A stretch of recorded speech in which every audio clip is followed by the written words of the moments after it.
Good morning. It is Thursday, August 1st, and today is the memorial of St. Alphonsus Liguori.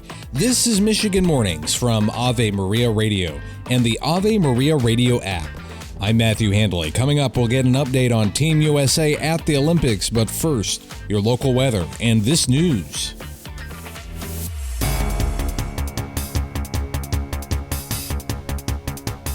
No one is hurt after a fighter jet fuel tank caused an explosion on Lake Huron.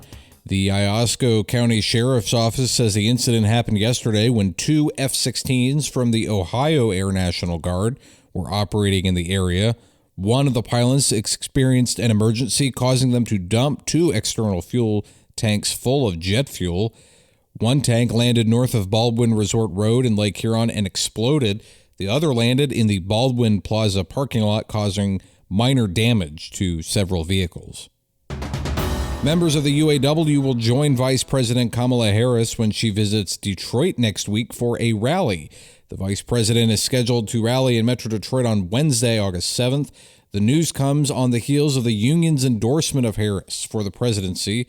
In announcing the UAW's endorsement yesterday, President Shawn Fain said the nation is at a crossroads and that the UAW's job this November is to prevent former President Trump from taking office again.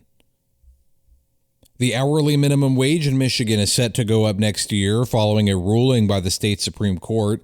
The state's high court ruled yesterday that Republican lawmakers unconstitutionally blocked two ballot proposals in 2018.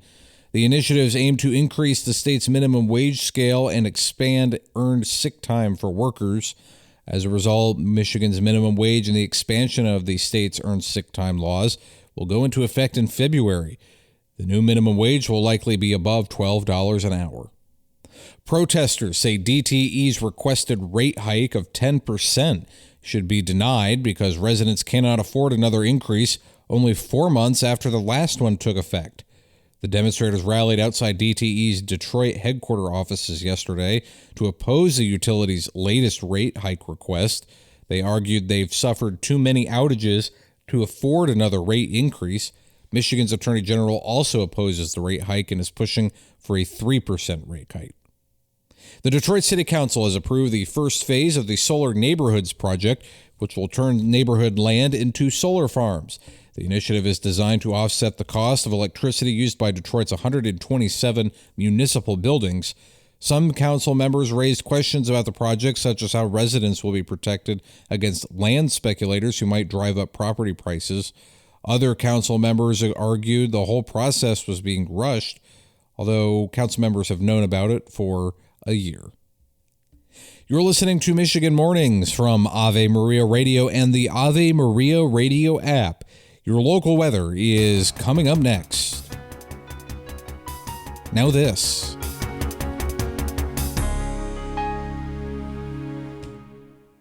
The leading Catholic voices are on EWTN Radio.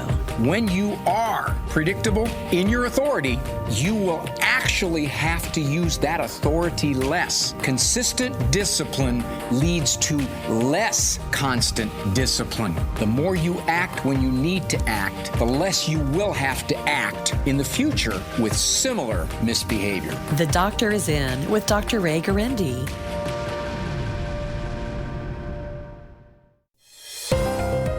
There's some patchy fog in the area right now in Detroit. That should burn off by the end of our morning commute. We'll have mostly sunny skies with a high near 91. Tonight, we'll have a chance of showers and thunderstorms after 8 p.m. Lows will dip to 72. Tomorrow, showers are likely in the afternoon, and we may see some scattered thunderstorms as well. Our high will be near 85. Saturday clears up with partly sunny skies and temperatures in the upper 80s. Sunday will be sunny with highs in the upper 80s. We have some patchy fog in the area right now in Saginaw. That should burn off by the end of our morning commute. We'll have partly sunny skies today with a high near 88. Tonight will be mostly cloudy, and lows will dip to 72. Tomorrow we will have a chance of showers throughout the day, and we may see some scattered thunderstorms as well. Our high will be near 84. Saturday clears up with mostly sunny skies and temperatures near 90. Sunday will be mostly sunny with highs in the upper 80s.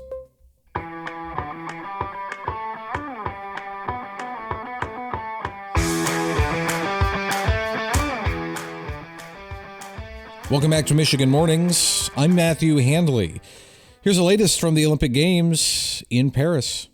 The legend of American swimmer Katie Ledecky continues to grow. She won her record-tying 8th Olympic gold medal, burying the field in the women's 1,500-meter freestyle. Ledecky breaking her own Olympic record. I'm going to give my best effort each race and represent Team USA. For Ledecky, it's her 12th Olympic medal overall. It ties her for the most ever by a U.S. female swimmer. She'll have a chance to break the record when she competes this weekend in the 800 freestyle. Team USA men's basketball team rolled past South Sudan 103-86 to improve to 2-0 in group play.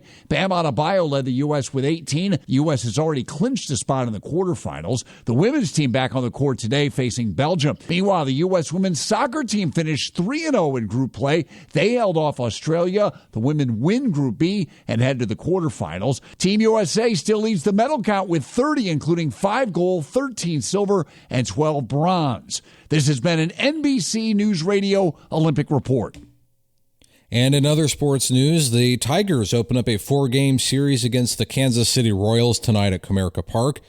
Keandro Montero will get the ball for the Tigers, who were swept by Cleveland in 2 games earlier this week and have lost 3 straight overall. KC will counter with right-hander Seth Lugo. And the Big Ten women's basketball tournament is coming to the Motor City. The Big Ten has announced that the 2028 women's tournament will be held at Little Caesars Arena in Detroit. The conference also announced other future host sites, with this year's men's and women's tournaments both set to be in Indianapolis. And the Lions continue training camp today in Allen Park. In injury news, head coach Dan Campbell said John Kosminski will be down for a long time after getting hurt on Tuesday. Campbell also said guard Netane Mutu suffered a significant injury that will keep him sidelined for an extended period.